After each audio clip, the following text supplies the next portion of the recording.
Les decía, Hechos capítulo 17, vamos a leer desde el versículo 26 hasta el versículo 29. Recuerde que Pablo está en el Areópago, en la colina de Marte, dando un sermón a los atenienses con motivo de el Dios no conocido. De hecho, este es el título de la enseñanza, la cuarta entrega de al Dios no conocido. Dice el versículo 24 de Hechos 17, dice, el Dios que hizo el mundo y todas las cosas que en él hay, siendo Señor del cielo y de la tierra, no habita en templos hechos por manos humanas. Esto lo estudiamos la semana anterior, pero quería tomarlo o retomarlo a partir de ahí porque el versículo 25 inicia con una conjunción, o sea, una idea vinculada a lo dicho en el versículo 24. Y dice el versículo 25, dice, ni es honrado por manos de hombres como si necesitase de algo, pues Él es quien da a todos vida, aliento y todas las cosas. Versículo 26 dice, y de una sangre ha hecho todo el linaje de los hombres para que habiten sobre toda la faz de la tierra, y les ha prefijado el orden de los tiempos y los límites de su habitación. Hasta ahí lo que habíamos estudiado la semana anterior. Todo esto para unificar la idea de lo que veníamos hablando. Porque la semana anterior estudiamos el tercer principio de este discurso de Pablo, que era el Dios creador y vibrador del mundo, trascendente e inherente. Pero en los versículos del 27 al 29 ya vamos sobre otra tipología, y ya esto es cuando el discurso o el sermón del apóstol Pablo se pone directo y confrontativo para con los atenienses. Vea lo que dice el versículo 27, dice, para que busquen a Dios si en alguna manera, palpando, pueden hallarle, aunque ciertamente no está lejos de cada uno de nosotros, porque en él vivimos y nos movemos y somos, como algunos de vuestros propios poetas también han dicho, porque linaje suyo somos.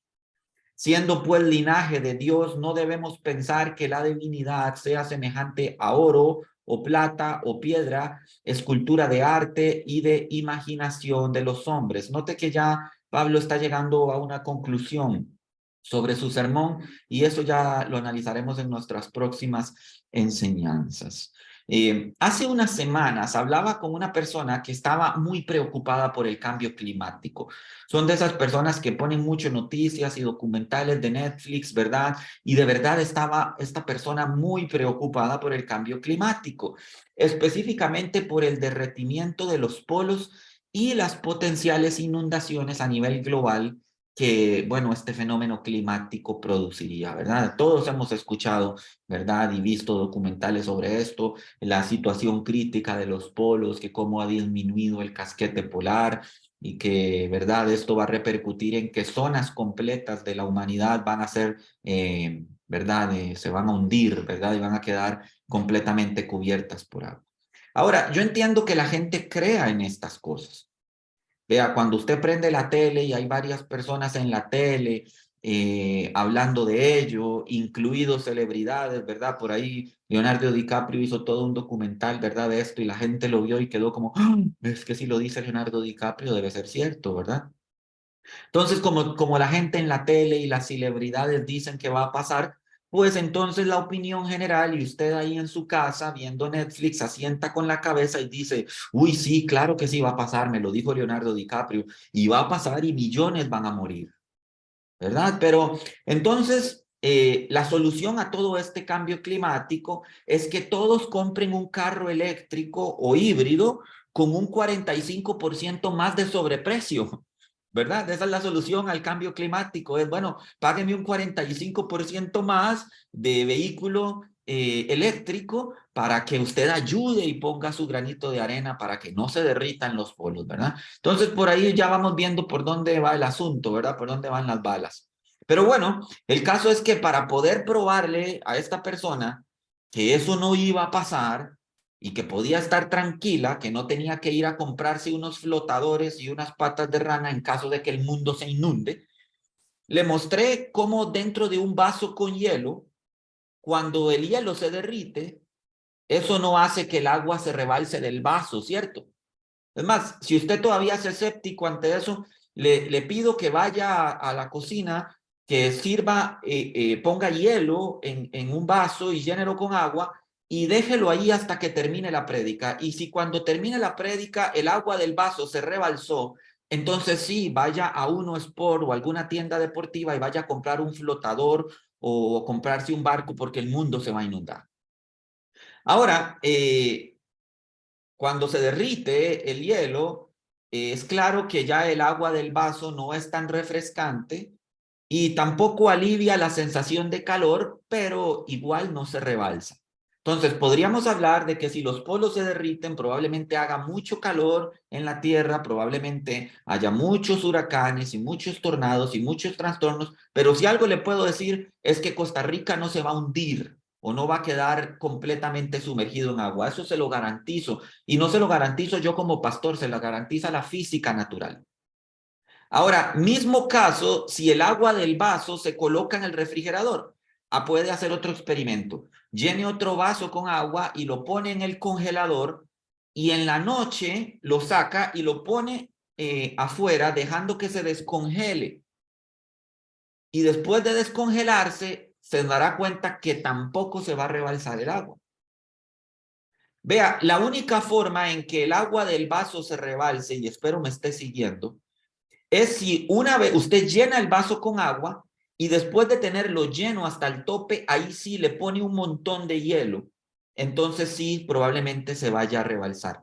Pero ese no es el caso del planeta Tierra, porque para los de Desafío Bíblico que ya leyeron el libro del Génesis, se dará cuenta que Dios había agua y luego pidió que se separara el agua para que hubiera tierra descubierta y luego agua. Entonces, lo que quiere decir es que Dios no va a llenar la tierra de agua y luego va a colocar los polos como si se tratase de cubitos de hielo.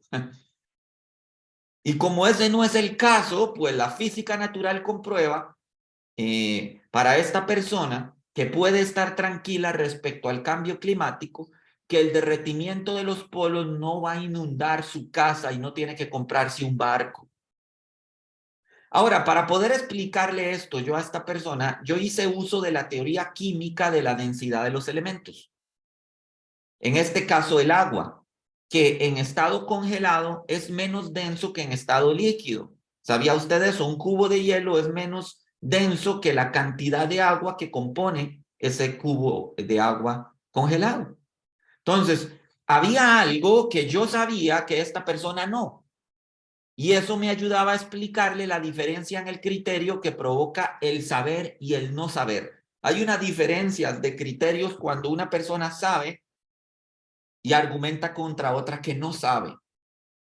Y eso mismo es lo que el apóstol Pablo está haciendo en Atenas, en el Areópago. El apóstol Pablo les está diciendo, yo sé algo que ustedes no, y que les puede ayudar a vivir sin miedo, a vivir con esperanza. No es hacer uso del conocimiento secular para hablar de Dios, es probar que incluso con la lógica secular, Dios sigue siendo Dios. Y eso es lo que hace el apóstol Pablo. El día de hoy traigo 3 secciones para ilustrar precisamente este principio que le pueden ayudar a usted a identificar cómo utilizar un argumento secular para con ello reafirmar un punto bíblico, que eso es lo que el apóstol Pablo está haciendo. Primera sección que traigo para ustedes hoy es un ciego buscando la luz. Vea lo que dice el versículo 27. Dice, para que busquen a Dios y en alguna manera palpando puedan hallarle, aunque ciertamente no está lejos de cada uno de nosotros. Vea, recordemos que Pablo les ha venido hablando a los atenienses que Dios es aquel que creó el universo, que a su vez no es un Dios conocido por los hombres o que pueda ser honrado por la obra de las manos humanas. No hay una imagen que le pueda representar, no hay un templo que le pueda contener, no hay suficientes ovejas que se le puedan sacrificar. Sencillamente una placa a una imagen que diga el Dios no conocido no le puede representar. También Pablo les ha dicho a los atenienses que Dios ha creado a todos los hombres de una misma sangre, de un mismo linaje, a pesar de la orgullosa declaración griega de que ellos eran un linaje especial y diferente a todos los demás pobladores del mundo. Entonces Pablo en ese momento les está pinchando el globo, diciéndoles, oigan, Dios nos hizo a todos iguales. No hay distinción entre los hombres, no hay ninguno que sea más especial que otro. Y si aún hubiera uno mejor que el otro, no sería ningún mérito digno de presumir. Imagine a dos hombres saltando para poder tocar la luna y a uno de ellos presumiendo porque saltó un poco más que el otro. Salté más que tú, dice el orgulloso saltarín. Sí, pero sigues tan lejos de la luna como yo, argumentaría el otro. Así somos nosotros ante Dios. No hay alguno cuyo mérito propio le acerque a Él. Son como dos hombres intentando alcanzar la luna a saltos. Ese golpe de realidad lo recibe hoy en día aquel que cree que por sus obras puede acercarse a Dios. Es que yo no soy como tú. Yo hago las cosas mejor que tú, me comporto mejor que tú, soy más elocuente que tú, soy más organizado o organizada que tú, no miento tanto como tú. Al fin y al cabo, su único mérito es que saltó un poquito más en su inútil intento de alcanzar la luna. Así como los atenienses de la misma manera estaban pensando que era una estirpe especial y mejor que el resto de los hombres, muchos cristianos hoy en día confrontan a otros cristianos menos avanzados en el camino de la fe para hacerles pensar que ellos están mal y que nosotros estamos mejor. Ante estas creencias, Pablo reconoce que los atenienses están ciegos. Pero imagine un ciego que se ha autoconvencido que él puede ver. En realidad nunca ha visto la luz, no sabe cómo es un amanecer o un atardecer, pero a pesar de ello él afirma, yo he visto la luz y sé cómo es una puesta del sol. En este tiempo, y hay que decirlo, la intelectualidad moderna intentará convencerlo de que si el ciego se autopercibe como vidente, entonces es vidente. Y también podría ser una cabra. Pero usted y yo sabemos que no es así, que no es porque yo diga ser algo que lo soy. Ese hombre dice ser algo que no es. Puede que lo crea genuinamente, pero no por ello cambia el hecho que está equivocado. Él nunca ha visto la luz, nunca sabrá cómo es un atardecer, sencillamente porque es ciego. Entonces el problema no está en su ceguera, sino en su ignorancia. No hay nada malo en ser ciego. Lo malo sería no saber que se es ciego. Si alguno de nosotros hubiera nacido ciego, nadie podría culparle por serlo. Lo que sería pues bastante reprochable es que siendo ciego de nacimiento asegure poder ver. Entonces no es un problema del ser, es un problema del conocer. No conoce o ignora que es ciego. Y ese es el caso de los atenienses. Ellos han hecho más de 30,000 figuras idolátricas en todo Atenas y aún así no saben quién es Dios. El texto dice, si en alguna manera palpando pueden hallarle. La figura evoca a la de un ciego intentando ubicarse, palpando desconcertado el espacio, buscando algo a que aferrarse. Son figuras muy poderosas. Está ciego, no puede ver, está a tientas intentando encontrar dónde ubicarse o algo a que aferrarse.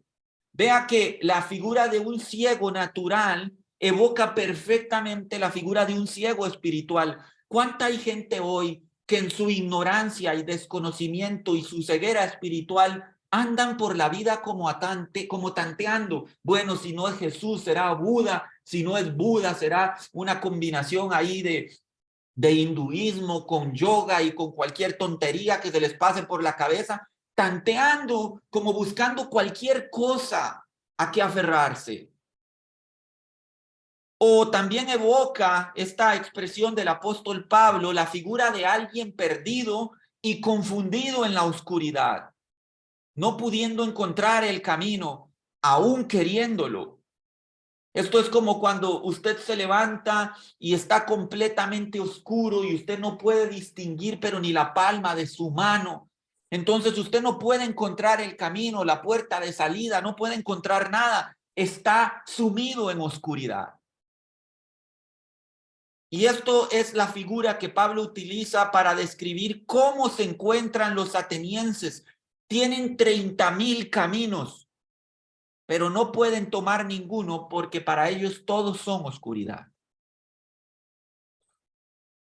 Los epicúreos les habían enseñado a los atenienses en ese mismo Areópago donde Pablo les está hablando, que toda la existencia radica en la casualidad de las cosas. Es una enseñanza central de los epicúreos, que esto es, todo lo que usted ve y todo lo que existe es una obra masiva de la casualidad. Vaya, ¿verdad? Bastión a que aferrarse. Que alguien a usted le diga, todo esto es casual, ¿verdad? La mente racional no puede coincidir como la casualidad gestó un orden perfecto natural. Es un gran agujero filosófico. Ahora, por otro lado, también están los estoicos, que les habían dicho a los atenienses que la existencia es todo y todo es existencia. Una especie de panteísmo inspirado en una paradoja obvia. Dios es todo y todo es Dios. Parece muy profundo, como una rima de una canción de Arjona, ¿verdad? Pero no tiene el más mínimo sentido, igual que las canciones de Ricardo Arjona. Pero dice, Dios es todo y todo es Dios. ¡Ay, qué profundo! No, para nada. En realidad no está explicando nada. No explica nada del origen de las cosas, no explica nada de la naturaleza divina. Si todo es divino y al fin y al cabo lo divino es todo, lo único que está haciendo es definir un concepto con otro concepto. No explica nada. De hecho, cuando se intenta hacer algo semejante, ¿verdad?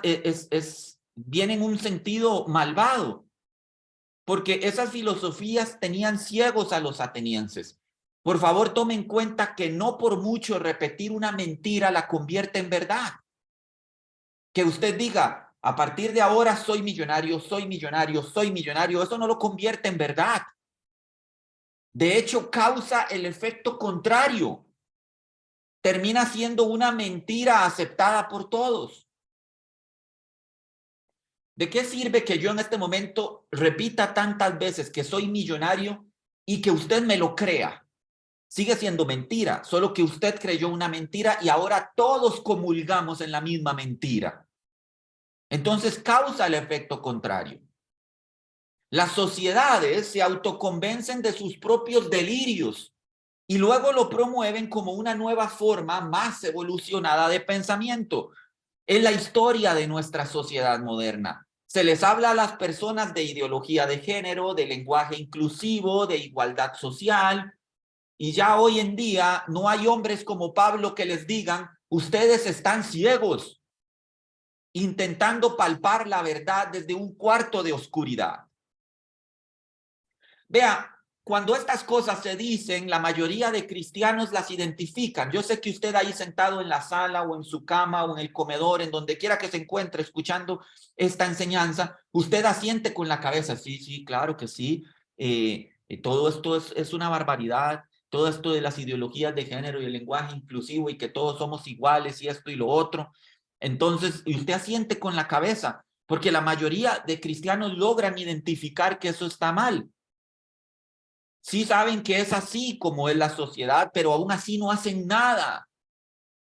Esta semana, Rebe y yo veníamos de dejar a Eva en el colegio y veníamos hablando sobre la labor de la iglesia. Y yo digo, el gran problema de la iglesia es que pensó que era un club social. Que la razón de la iglesia es que usted y yo nos conectemos todos los domingos a escuchar una enseñanza y meditemos 15 minutos a lo máximo después de ella. Uy, sí, sí, sí, qué bonito habló el pastor, ¿verdad? Ay, qué linda prédica, cómo me edificó. Y 15 minutos después usted a la otra cosa, que tengo que ir al súper, que tengo que hacer esto, que tengo que hacer lo otro.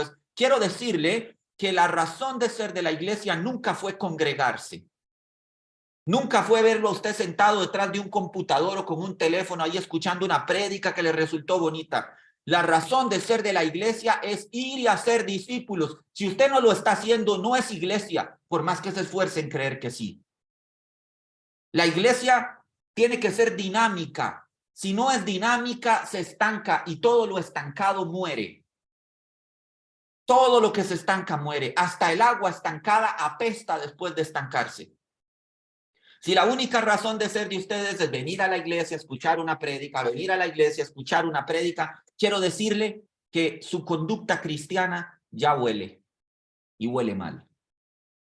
Porque el Señor se lo dejó muy claro antes de ascender a los cielos. Id por todo el mundo y haced discípulos enseñándole las cosas que yo les he enseñado. Si por el Espíritu de Dios y por el poder de la palabra usted ya ha sido enseñado en esta iglesia para hacer lo correcto, levántase y haga discípulos. De otra forma, su cristianismo se estanca y muere.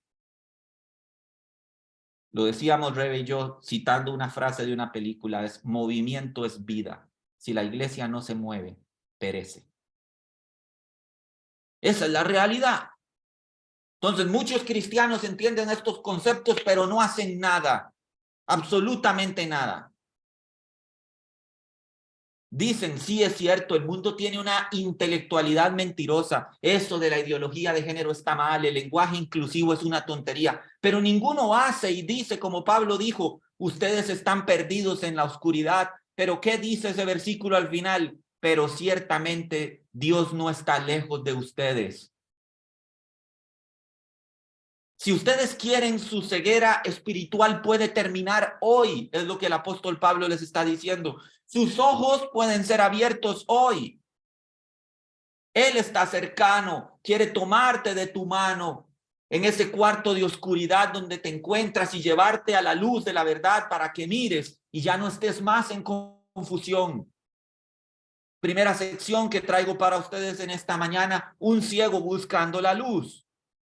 Segunda sección que quisiera compartir con ustedes en esta mañana es buscando un punto de referencia. Versículo 28 dice, porque en él vivimos y nos movemos y somos, como algunos de vuestros propios poetas también han dicho, porque linaje suyo somos. ¿Sabe usted lo que es un punto de referencia? Seguramente que sí, no es una pregunta muy compleja. Ahora, usted solo sabrá o entenderá el valor de un punto de referencia hasta que se encuentra verdaderamente perdido. Creo que todos pueden definir un punto de referencia, pero solo uno entenderá la importancia hasta que realmente está perdido. Recuerdo hace un par de años, creo yo, que fui a caminar solo al sector de Prusia, camino al volcán Irazú. El pastor tiene esos hábitos. A mí me gusta estar solo. No tienen idea cómo lo disfruto. Ahora, como iba solo y ya había acordado con mi esposa que era un día para mí, para mi tiempo a solas, entonces decidí tomarme mi tiempo. Y tomé la ruta más larga, ¿verdad? La ruta de la caminata más larga. Ahí en Prusia hay senderos, entonces yo dije, yo voy a hacer la más larga. Y bueno, como era un día entre semana, porque había sacado vacaciones para ello, el parque estaba relativamente vacío. Yo y los típicos norteamericanos, ¿verdad? Con sandalias y medias, ¿verdad? Y tomando fotografías de mariposas. Se los encuentra en todo parque nacional. Entonces, así como los vi, así rápido me aparté de ellos, caminando por el sendero hasta donde no había nadie cerca en kilómetros, ¿verdad? Porque le estaba huyendo a los gringos con camlums y medias, tomándole foto a cuanta mariposa o bicho aparece en el sendero. Entonces, ya en esa parte me encontré abrazado finalmente con mi anhelada soledad y finalmente me sentía en mi charco, ¿verdad? Estaba solo en la montaña, nada más que el ruido normal de la montaña, los pajaritos cantando, ¿verdad? Y todas esas cosas. Sin embargo, vea, yo creo que aquí es donde realmente se acentúa el punto de lo que es una referencia. Vea, cercano a la cima del sendero, en la parte más alta, hay una señal que dice que ese es el límite de la reserva de Prusia. Dices, hasta aquí la reserva de Prusia. Lo que usted debería hacer a partir de ese límite, y hay una cadenita que separa el asunto, dice, devuélvase. Pero es demasiado tentador saltarse esa cadena y continuar fuera del límite. Entonces, cuando usted hace eso, camina unos cuantos metros más y encuentra una hilera de árboles de pino hermosísima. Y bueno, fuera del camino, usted tiene que salirse del camino, ve una interminable fila de laderas con unos pastos verdes extraordinarios y con unos árboles todos frondosos en cada una de esas, ¿verdad? Pendientes o esas laderas. Entonces, yo quise explorar las laderas, me salí del camino, descendí por una de esas laderas, sin darme cuenta que todas son iguales y que desde el camino no se aprecia que los árboles también todos son iguales. Así que te quedas sin un punto de referencia. Las laderas de pastos verdes todas se ven iguales. Y no puedes encontrar el camino porque ya no tienes la misma perspectiva. O sea, el camino está así de alto y las laderas están así de bajo. Entonces, como todas son iguales, vuelves a ver hacia arriba y no distingues nada. Porque el camino está más alto y las laderas más bajo. Ahí es donde llegas a evitar conceptualizar lo que es un punto de referencia. A lo que me refiero con esto es que cuando usted está perdido, no quiere entender lo que es un punto de referencia. Quiere tener uno, quiere encontrar uno. Los atenienses no tienen un punto de referencia. Están en una interminable fila de 30,000 ídolos y todos se ven iguales. No podrían encontrar el camino correcto ni aunque lo intentaran por siglos, y lo habían intentado por siglos. Pablo entonces les hace referencia a algo que conocen. Pablo les dice, como algunos de vuestros poetas también han dicho. Esta referencia es al poeta Epiménides, quien dijo esto hace como 600 años antes. Las dos frases de Epiménides que usó fueron, porque en él vivimos y nos movemos y somos, y la última parte del versículo que dice, porque linaje suyo somos. Esto lo dijo Epiménides. Ahora, Epiménides lo dijo acerca del Dios único y verdadero, ni de broma. Epiménides no se está refiriendo al Dios nuestro, sino a cualquier Dios. Los griegos creían ser descendientes del linaje de los dioses del panteón. Pero Pablo no considera que haya que reafirmar su linaje. De hecho, en el versículo 26 ya les había dicho que ellos pertenecen al mismo linaje que todos los demás. Así que Pablo no citó a Epiménides porque fuera profeta o porque sus enseñanzas fueran correctas. Él lo citó porque estas palabras específicas reflejaban una verdad bíblica, así como el ejemplo, la ilustración del principio. Yo no es que crea que la física natural interpreta la Biblia, pero creo que desde un punto de la física natural podría explicarle por qué la Biblia dice, a la luz de la palabra, que solo Dios se va a encargar de terminar con este mundo. No el cambio climático, no las inundaciones, ni el derramamiento de derretimiento de los polos. Esto es porque la Biblia también dice cómo Dios y en qué orden creó Dios las cosas, que Dios no colocó los polos como si fueran cubitos de hielo. Yo no es que diga es la física natural me ayuda a entender la Biblia. No, lo que digo es la física natural concuerda con la verdad absoluta de la Biblia y utilizando un argumento secular puedo reafirmar uno bíblico. Entonces, Pablo los citó porque esas palabras reflejaban una verdad bíblica y porque al usarlas podía construir un puente a esa audiencia pagana. Un punto de referencia para enrumbarse. Se preguntará cómo salí de mi aprieto en la montaña. Me gustaría contar un final al estilo Indiana Jones o MacGyver, ¿verdad? Que con un alfiler y un poco de agua y una hoja de pochote construí una brújula que me devolvió al camino.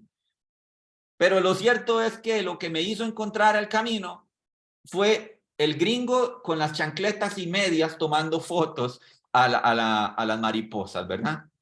Entonces, a lo largo Uno de los norteamericanos, estos gringos que me esforcé en dejar atrás, que me esforcé en rechazar e ignorar, fue lo que me devolvió al camino. La moraleja personal fue: nunca subestimes a un norteamericano usando medias y chancletas.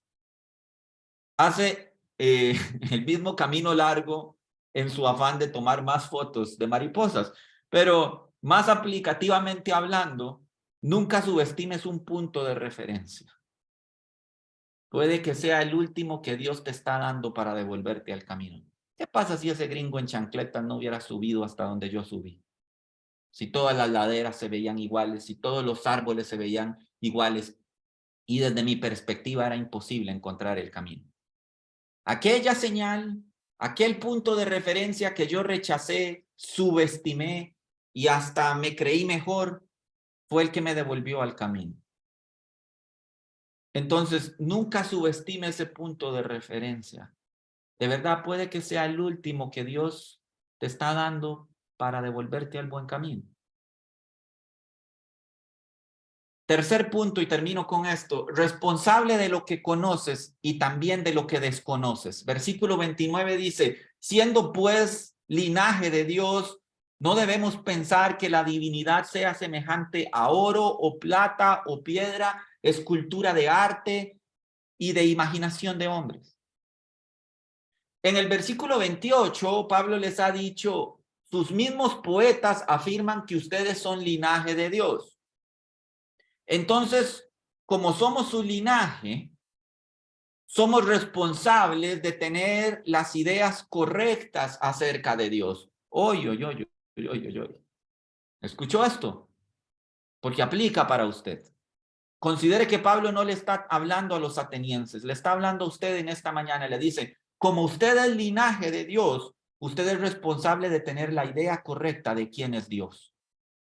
No cualquier Dios, no cualquiera de la lista de 30,000 estatuas que tenían los atenienses ahí, sino de aquel que ustedes desconocen. ¿Sabe? Si alguien hiciera conmigo lo que Pablo hizo con los atenienses, yo habría buscado la forma de evadir esa responsabilidad, porque no es una afirmación sencilla. Lo que en otras palabras Pablo les está diciendo es: usted es responsable de su desconocimiento. Por favor, subraye esto porque de nuevo aplica para usted. Usted es responsable de su desconocimiento. Vea, no todos los días usted quiere tomar responsabilidad por lo que no conoce. Imagine en su trabajo que a usted le piden que se haga responsable, de calibrar el núcleo de una planta atómica, de una planta nuclear. Probablemente usted dirá: me imagino ahí a Jess en su parte financiera, que alguien le proponga y le diga: Jess, hágame el favor, necesito que vaya a calibrar el núcleo de la planta nuclear. Entonces Jess va a decir: no puedo responsabilizarme por eso, porque está fuera de mi área de conocimiento. Y creo que eso sería una sabia decisión. Pero lo que debe preguntarse es si acerca de Dios usted podría alegar el mismo argumento. No, es que está fuera de mi área de conocimiento. Uy, con Dios eso sí no aplica. El caso es que cuando millones sean juzgados ante el gran trono blanco, como dice el texto de Apocalipsis 20, ninguno podría decir: es que Dios, no puedes hacerme responsable por desconocer quién es Jesús y lo que él hizo. En ese caso, nadie podrá ser absuelto de responsabilidad. Y eso es precisamente lo que Pablo les dice a los atenienses. Ustedes no pueden alegar ser linaje de Dios y luego pensar que Dios es un pedazo de oro, de plata o de piedra. No pueden hacer eso.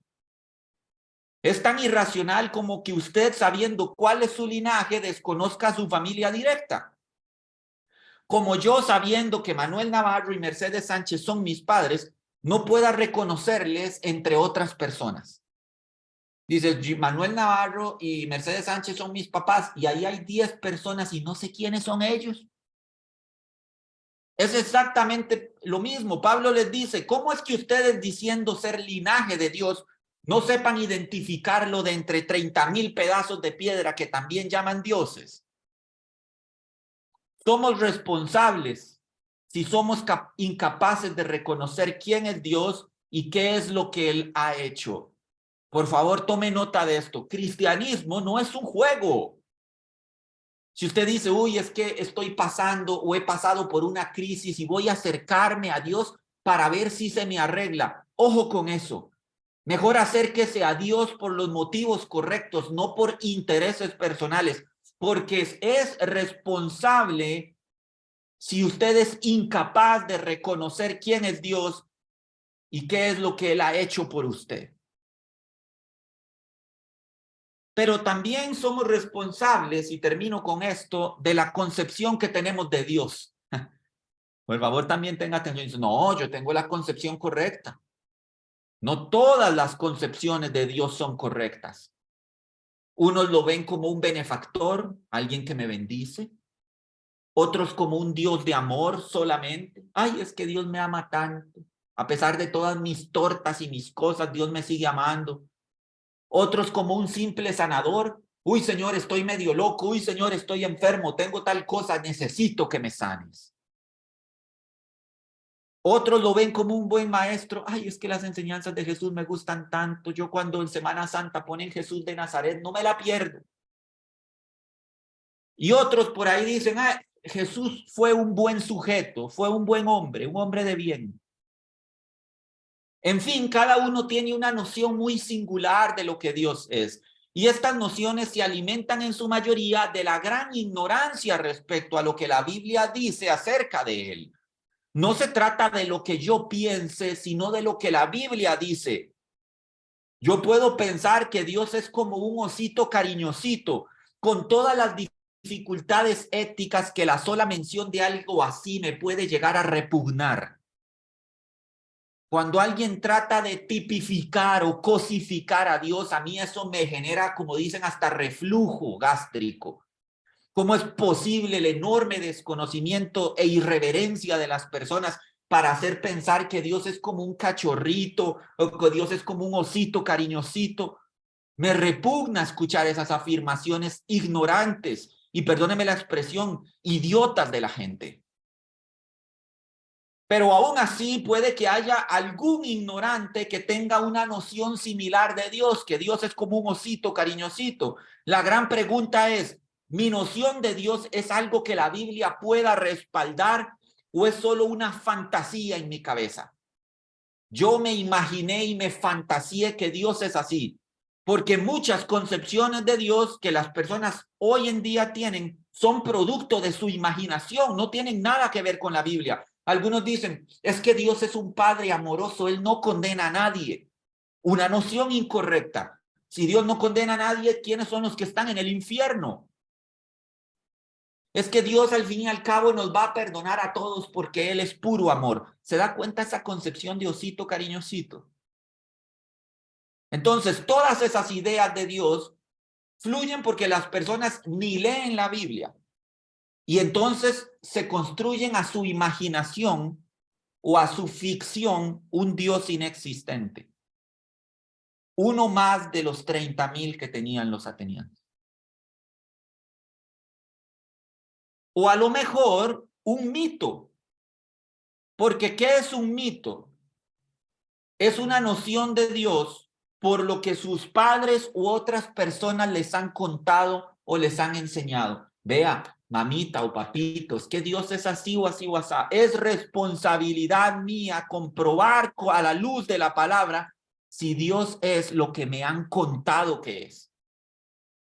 Porque ese tipo de personas en donde Dios es un mito, nunca han llegado a comprobar quién es Dios por ellos mismos a través de la revelación bíblica.